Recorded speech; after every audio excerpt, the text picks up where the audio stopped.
When polling was being conducted before the last Queensland election, most pundits had Labor winning the election ostensibly off the back of its COVID-19 response.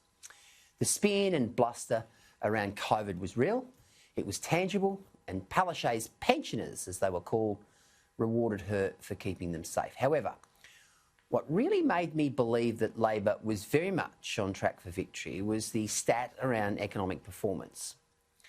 More Queenslanders, if you can believe this, according to the polls, believe Labor was a better bet to handle the finances and the post-COVID economic recovery than the LNP.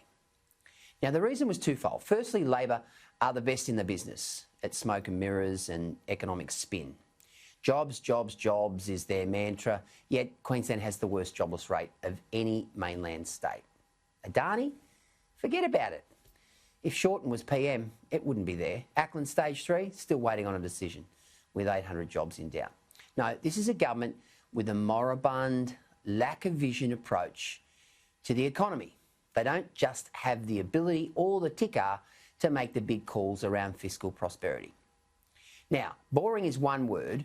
Fiscal recklessness by allowing the unions to run the show is the other narrative.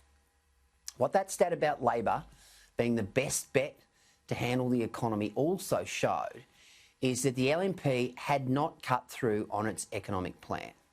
Now, that's a terrible indictment on the messaging of the Frecklington team. New leader David Crisafulli must differentiate himself from Labor on the economy. Debt, it's not a vote game changer. I mean, it should be, but it's not, and we'll talk more about that during the course of the show. So rabbiting on about debt will do nothing. If people can't touch it or they can't feel it, which they can't with debt, they just don't care. And as I said, it's really unfortunate because one day it will have to be repaid.